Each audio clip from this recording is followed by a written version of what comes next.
días, estamos en contacto directo. Estos son nuestros invitados. Hoy, en contacto directo, Cynthia Viteri, ex candidata presidencial del PSC. La apertura al diálogo ofrecida por el presidente Lenín Moreno y las ofertas de otros candidatos incluidas en su plan de gobierno. La lucha contra el microtráfico, el combate a la corrupción, la reforma a la ley de comunicación y la rebaja de impuestos. También Francisco Rocha, nuevo director ejecutivo de la AEDEP, Asociación Ecuatoriana de Editores de Periódicos. La reforma a la ley de comunicación, el núcleo duro de la incompatibilidad de la ley con los tratados internacionales de derechos humanos que prevalecen sobre la Constitución. Y Miguel García, presidente de la Federación de Servidores Públicos. Acuerdo ministerial del último día de gobierno deja fuera de beneficios que establece la ley a aproximadamente 35.000 servidores públicos que se acogieron a la jubilación por renuncia. La actualidad, los protagonistas, el análisis y la información. En contacto directo.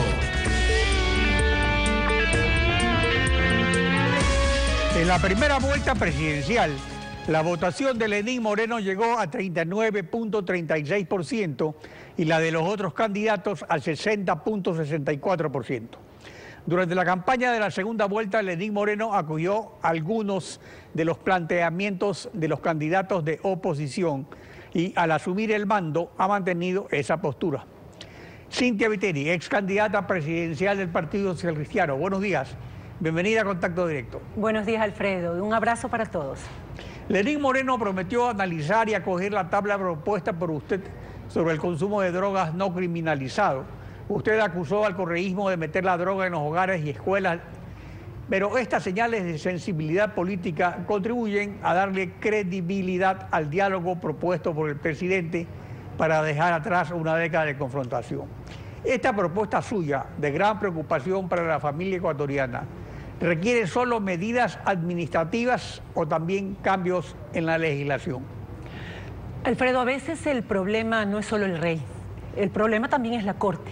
Y no es una frase mía, es una frase del expresidente Mujica. Y la Corte está relacionada en materia de fiscalización, en lo social y también en lo legislativo. Muchos de los legisladores que hereda Lenín Moreno, el actual presidente, fueron parte de los que aprobaron el consumo de drogas, por ejemplo, de lo cual usted me hace esta pregunta. También elevaron impuestos, también fueron parte de los que les quitaron a los jubilados sus derechos, a los trabajadores, a los maestros, etcétera. Aquí habrá que decidir si ese bloque le es leal o consecuente con el nuevo presidente, o si va a seguir siendo manejado a control remoto ahora por el expresidente Correa.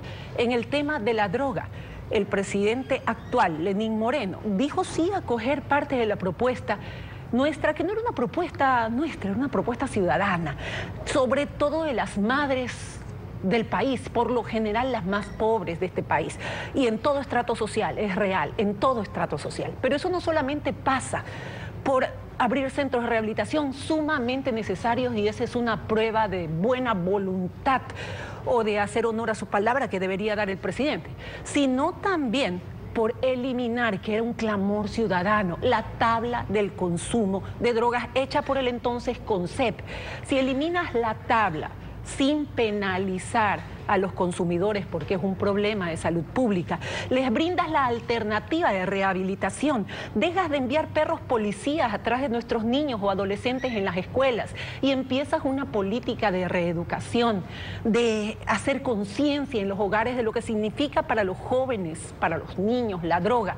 Entonces sí, es una muestra real de lo que se debe hacer en materia de un problema que le ha costado vidas, lágrimas y dolor a miles y miles de hogares de este país. Pasa por la Asamblea y pasa por la lealtad que deben tener los legisladores a la propuesta que hizo el nuevo presidente, no el anterior. Otro tema de la oposición que estaba al centro de la confrontación es la carga tributaria. El presidente acogió posiciones sobre la ley de plusvalía, el anticipo del impuesto a la renta y el impuesto a la salida de divisas. Ofreció crear un consejo tributario presidido por él, incluyendo el sector privado. Se espera próximamente un proyecto de urgencia económica sobre materia tributaria al respecto. ¿Cuál será la posición de la bancada del PSC? El PSC hace honor a su palabra, Alfredo. Hace honor a su palabra y su palabra es su firma. Empezamos ya. El hecho de que no hayamos ganado la presidencia, pero sí un gran grupo de legisladores en la Asamblea Nacional, es una gran responsabilidad para llevar adelante lo que propusimos durante campaña. Y es un hecho. Ya empezamos presentando proyectos relacionados con nuestras propuestas. Por ejemplo, el de que los trabajadores recuperen las utilidades que les fueron mermadas. En el mismo sentido vamos a ir con el tema drogas. En el mismo sentido con los jubilados. En el mismo sentido con los jóvenes, para que puedan entrar libremente a la universidad y poder escoger la carrera que ellos quieren, con la vocación que les dicta su entendimiento. Eso que no pudimos hacer desde la presidencia, lo haremos con un grupo de legisladores capaces, un grupo de legisladores comprometidos, un grupo de legisladores para los cuales la palabra es una firma. Y usted lo habrá visto las semanas anteriores y lo seguirá viendo semana tras semana. Ahora, el bloque de legisladores de gobierno deberán decidir si están con las propuestas que presentó también o coincidió posteriormente el presidente Lenín Moreno, o sencillamente siguen obedeciendo a los estertores de un presidente que dejó el poder imponiendo una ley casi al último para poder seguir controlando el pensamiento y la libertad de expresión de este país. Bueno, al respecto, una observación, ¿no? Se acostumbraba antes que el presidente de la República no era jefe de su partido. Y a veces ocurría, no es que a veces ocurría siempre que cuando había que negociar con el Congreso, el presidente primero tenía que negociar con su propio partido y a veces no tenía ni el apoyo de su partido. Y por eso tenía que recurrir a mayorías móviles con otros partidos. En este caso, Lenín Moreno pues, es también presidente de Alianza País. Así que tendremos que observar seguramente un cumplimiento al juramento de lealtad al partido. Eso esperemos. Hay que también entender como nación el lenguaje del presidente Moreno. Cuando está hablando de austeridad, porque fue parte de sus discursos, está diciendo que va a vender los activos improductivos, está diciendo que no va a permitir el derroche ni el turismo que hacían en el gobierno y dentro de la Asamblea Nacional, está diciendo que va a cortar todo gasto innecesario. Cuando habla Alfredo de libertad de expresión, según dijo, el alma de los pueblos, está hablando de que va a vender los medios incautados, de reforma a la ley de comunicación, está hablando de que va a impedir con su potestad o su capacidad de veto que la ley que envió el presidente Correa antes de irse, que controlaba las redes sociales, sea aprobada, porque en función de esto último ya existen normas en el Ecuador, civiles y penales, que controlan cualquier información indebida que afecte el derecho de otros. Y también existe una ley internacional que rige para las redes sociales aplicada a lo mismo. El lenguaje presidencial se traduce en resultados cuando estamos hablando de combate a la corrupción. Sobre el combate a la corrupción, precisamente, tenemos que la estrategia de Alianza País ha sido desviar la atención hacia otros temas, digamos, personajes, por ejemplo, vinculados al PSC, tanto en lo que concierne a la red de corrupción de Petroecuador, como sobre la lista de funcionarios coimados por Odebrecht en la última década. El presidente Lenín Moreno está abierto, según él afirma, a una lucha transparente contra la corrupción que no descarta la ciudadanía, que debería incluir una operación de cirugía mayor contra la corrupción. Debería incluir a todos, sí, a todos los que dejaron víctimas debido a la corrupción en este país. Aquí cuando alguien roba, cree que le roba al Estado algo etéreo. Aquí las víctimas son la gente que murió por falta de medicinas o equipo médico. Las víctimas son los jubilados maestros que no reciben hasta el día de hoy su paga. Las víctimas son los jubilados también a los que les quitaron el 40%. Todos ellos son las víctimas de la corrupción. Y todos ellos deben ser resarcidos y la voluntad del nuevo presidente es combatir la corrupción, pero no con pan y circo, Alfredo. No me vengan con que empiezan los juicios cuando los presuntos responsables se encuentran fuera del país y dejan en libertad a los que no alcanzaron a huir. No es pan y circo lo que quiere la gente.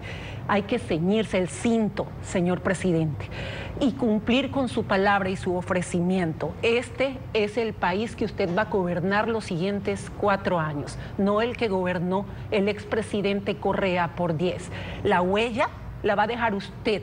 Y usted es el que está dirigiendo el timón de esta nación ahora. Aquí en política yo sí sigo una frase que no tiene nada que ver con la religión. Aquí sí ver para creer, ver para creer. Hay que ver si el lenguaje presidencial se traduce en resultados. Usted habló hace un momento de los impuestos que dijo el presidente Moreno iba a derogar, los mismos que gran parte del... A ver, después pasamos a los impuestos. Terminemos con esto de la corrupción. Mañana termina el sigilo de la justicia brasileña sobre la lista de funcionarios públicos sobornados por Odebrecht en los últimos 10 años en 12 países.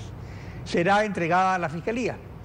Ahora, la Fiscalía haría bien al mantener en secreto la lista dentro del Ecuador. ¿Qué es lo que debe hacerse con esa lista o supuestamente con toda la información que hay al respecto, puesto que la lista físicamente no es que está escrito en una hoja de papel, pues los nombres de las personas, sino que es un largo proceso que ha habido en Brasil, ¿no? Alfredo, en materia de justicia, no es lo que uno cree que debe hacerse, es lo que dicta la ley. En qué etapa está el proceso y si la evidencia o las pruebas que se están presentando está en la primera etapa, es decir, en la indagación previa, ya se inició el juicio, en qué etapa está el proceso. Pero es imposible que aun cuando esté en una etapa que se supone que los que se presentan no debe ser conocido por la gente, esa lista se va a conocer. Se va a conocer porque bueno, pero la ley no dice que no se conozca el nombre de los que están en ninguna indagación. Incluso la ley de comunicación tiene un artículo que obliga a los medios de comunicación, cuando se trata de delitos, a publicar toda la información relacionada con los presuntos delincuentes. O sea, de no taparles la cara. O sea que eso no dice la ley. La ley lo que dice es que hay una reserva de la investigación que estén haciendo. Efecto, y eso existe desde hace 70 años, o sea, no es nuevo, no absolutamente. Es nuevo. Entonces, en efecto. Esos nombres, ¿no se va a saber entonces los nombres de los investigados, los contratos de los investigados? A ver, lo que se debe es que esos nombres se deben conocer, Alfredo. El país entero debe conocer quiénes le robaron al Ecuador, sea quienes sean, estén donde estén. El país entero debe buscar que estas personas que le robaron y que dejaron víctimas en este país sean no solamente enjuiciadas, sino que dejen de jugar al 50 y palo. Aquí la justicia empieza a contar contra la pared hasta 50 para hacer que los implicados huyan. Y cuando los implicados no alcanzaron a huir, los liberan a través de indultos. Eso es a lo que me refería con pan y circo. La corrupción le roba la vida a la gente en el Ecuador, sobre todo la vida de los más pobres en este país. La lista debe ser pública, aunque abochorne al país entero, aunque abochorne inclusive a la comunidad internacional. Usted quería señalar algo respecto a los impuestos para terminar con eso. Sí, no solamente de los impuestos. Nuestra propuesta, Alfredo, fue siempre, y así hemos actuado en consecuencia todos estos años, de no más impuestos. Y esa, por supuesto, va a ser nuestra misma posición dentro de nuestro bloque firme en la Asamblea Nacional. Pero también para añadir algo más, el programa Toda una Vida, de la que habló el presidente Moreno. Esto se traduce, por ejemplo, como muestra de buena voluntad, en una decisión política que no pasa por la Asamblea, que es pagar la deuda que tienen los jubilados, para con los jubilados y con los enfermos catastróficos en el Seguro Social en materia de salud. De eso se trata de traducirlos en poder lograr que las personas, los maestros jubilados puedan cobrar su dinero. Eso es toda una vida. No se trata de un enunciado, de un título, de una canción, de una frase bonita. Se trata de muestras efectivas de buena voluntad. Hay que ajustarse el cinto y pensar que la gente que votó por quien votó y ahora ganó, creyó en su palabra. Y la palabra de todo ser humano, Alfredo, es su firma. Nosotros como bloque estaremos pendientes de la Asamblea, no solo de lo que haga el gobierno, sino que seremos proactivos. Vamos a presentar los proyectos necesarios en función de las propuestas en materia social que hicimos durante la campaña, jóvenes estudiando libremente en la universidad, el combate o la eliminación de la tabla del consumo de drogas, las citas inmediatas en el Seguro Social sin postergarlas después de 6 meses, las escuelas en el campo, cerca de los niños más pobres del país. Todo eso desde la Asamblea. Habrá que poner a prueba al gobierno de turno, a ver si hace honor a su palabra. Cynthia Viteri, gracias por acompañarnos en Contacto Directo. Gracias a usted por la invitación. Enseguida volvemos.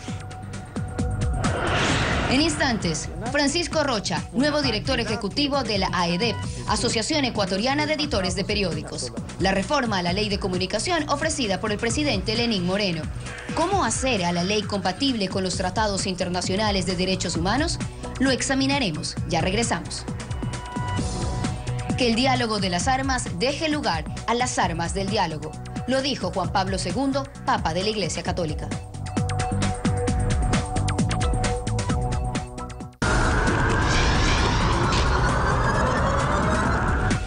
La derogatoria o reforma a la ley de comunicación fue una oferta expuesta por todos los candidatos presidenciales. Ayer el presidente Lenín Moreno se pronunció sobre la reforma a la ley de comunicación en conversatorio con periodistas. Veamos.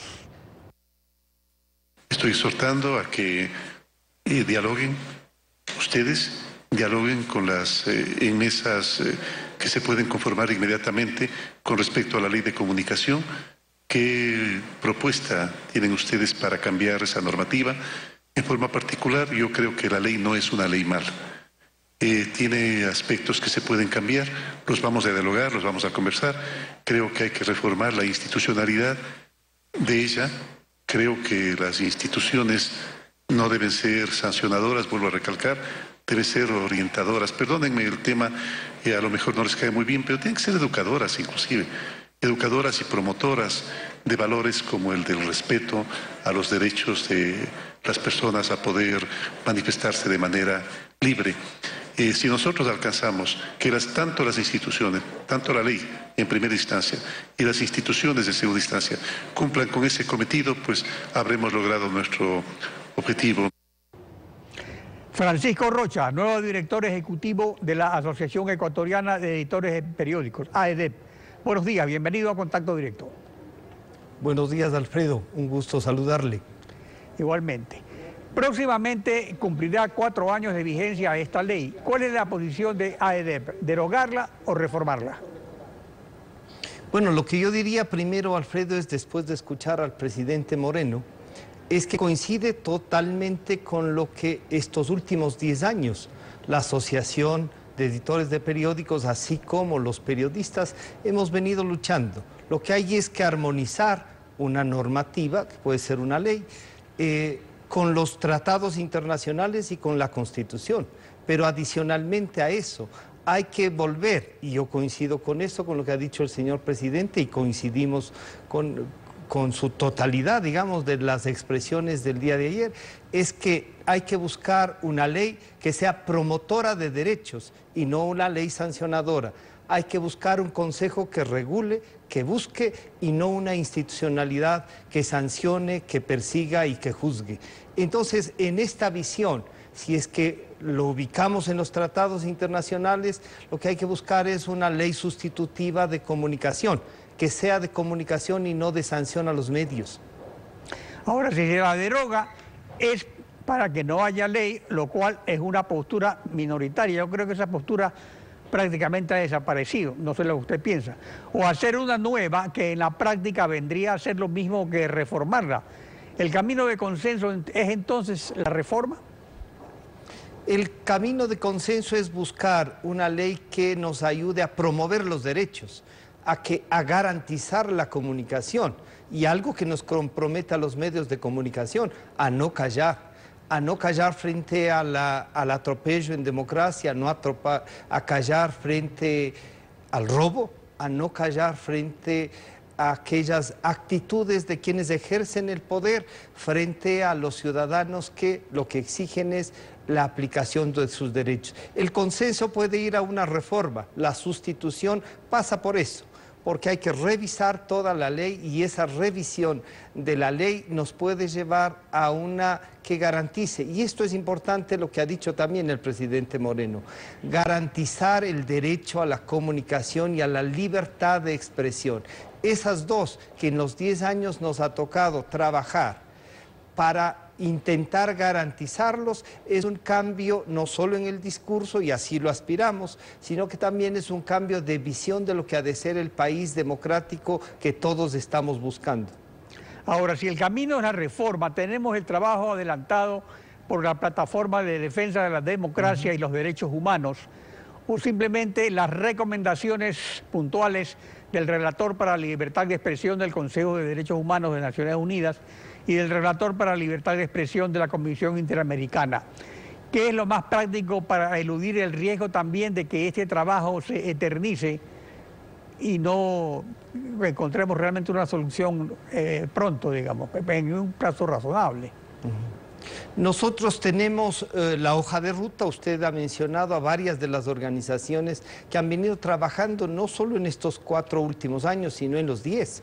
En los 10 ha habido que hacer un trabajo y esto hay que estar conscientes.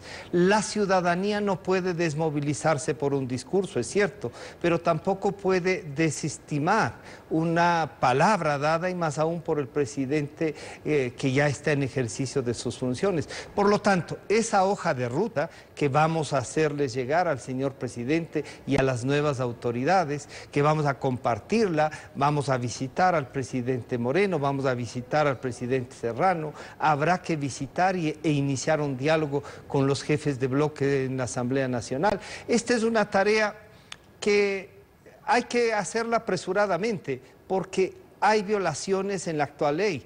Se contraponen a los convenios internacionales, algo que el Ecuador está siendo además observado por otros países y le está diciendo, en esto hay problemas, y está limitando a los periodistas el ejercicio de la profesión. Por lo tanto, Alfredo, creo que esta convocatoria a la que nos sumamos, en la que queremos participar, a la que hay que llevar esta hoja de ruta, es indispensable que en el mismo tono de discurso se pueda llegar a un consenso, a lo mejor no en todo, pero sí en lo esencial, que es en el ejercicio de los derechos a la libertad de expresión y a la comunicación. Y aparte sancionadora administrativa, puesto que ese es el cuerpo extraño en esa ley. Ahora, el asunto es que precisamente con los organismos internacionales de derechos humanos existe una relación vinculante del Estado ecuatoriano.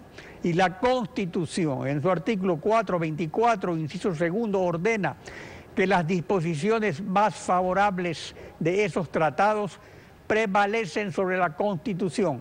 Y ese es precisamente el caso de la Ley de Comunicación. ¿Sería esta la vía más expedita y con menos recovecos y opiniones personales acoger como documento de base la recomendación de Naciones Unidas?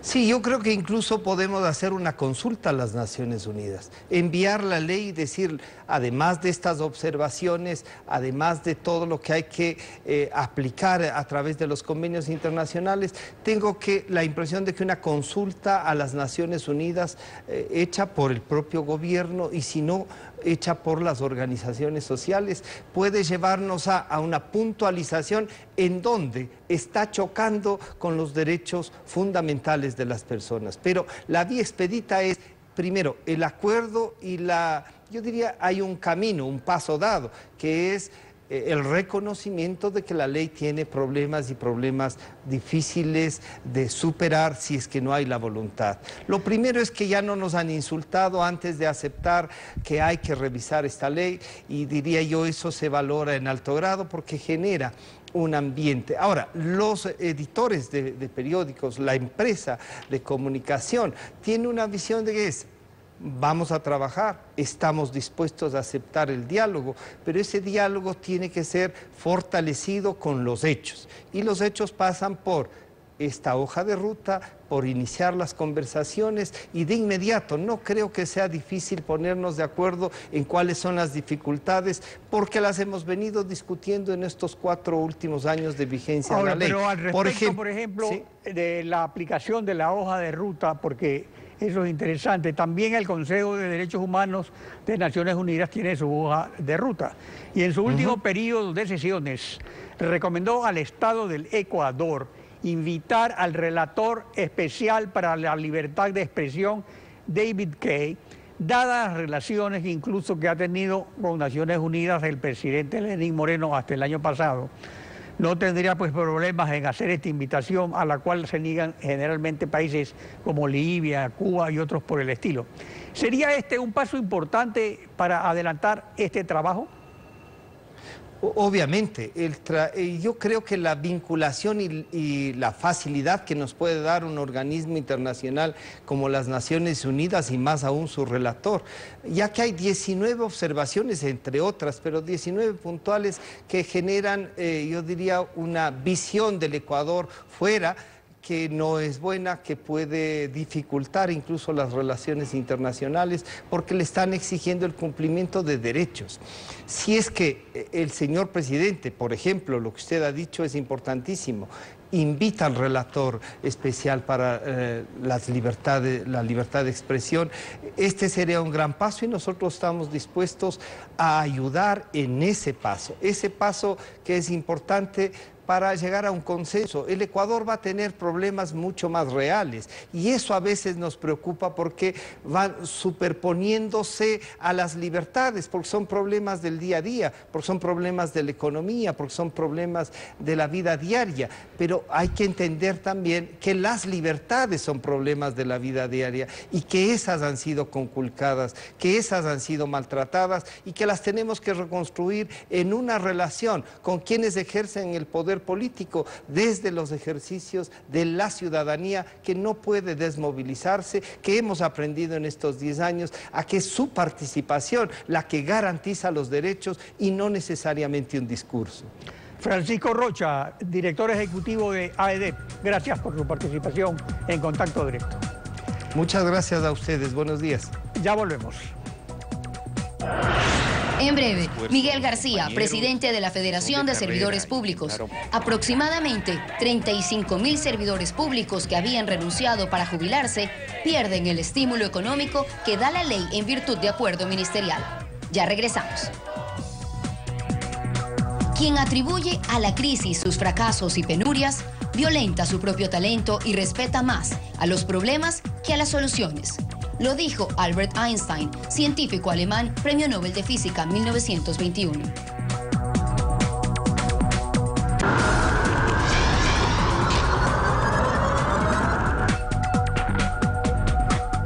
Acogiéndose al artículo 129 de la Ley Orgánica de Servicio Público, millares de servidores públicos optaron por la jubilación mediante renuncia.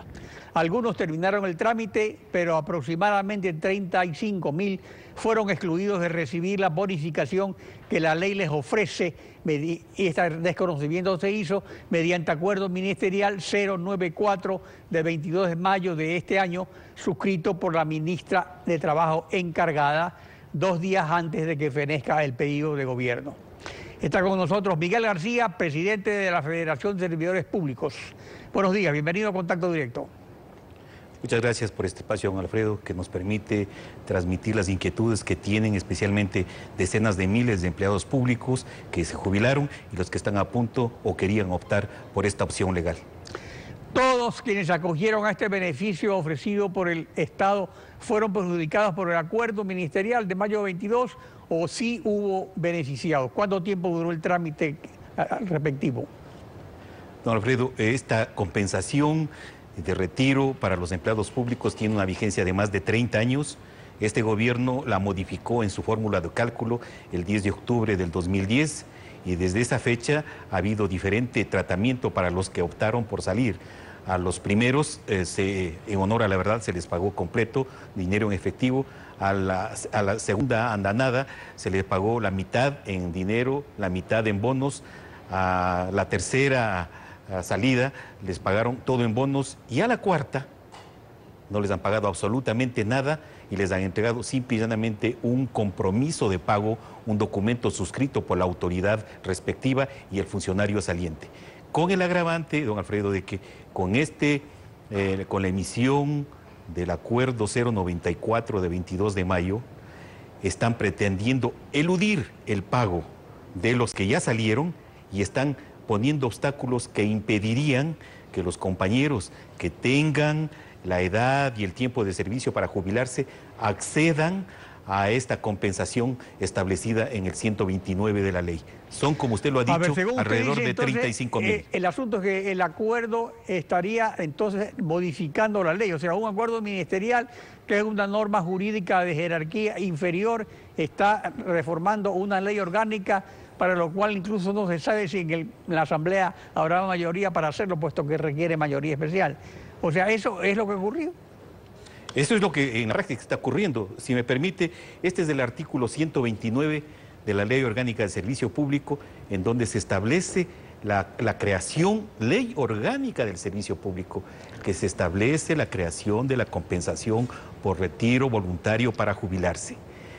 Ahora, lo cierto es que aproximadamente 35.000 personas quedaron excluidas.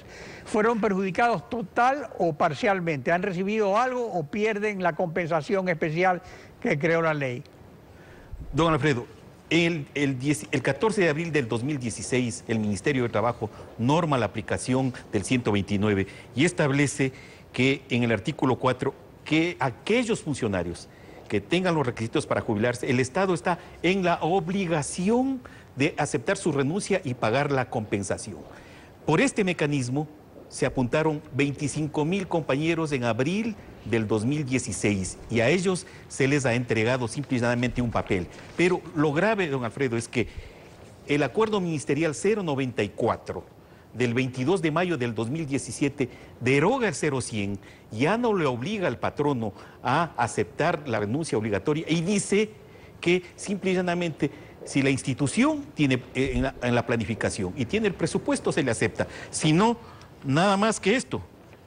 Dice, si es que renuncia sin esta planificación, el Estado no está obligado a pagar la compensación establecida en el artículo 129 de la Ley Orgánica. Es decir, que está desconociendo los convenios de pago, ese acuerdo. En la práctica está desconociendo el convenio de pago porque inclusive los que salieron antes de este acuerdo ministerial tienen que someterse a los lineamientos de planificación y de disponibilidad presupuestaria fiscal, que en estas circunstancias no existe. Ahora, ¿y cuál es la solución entonces?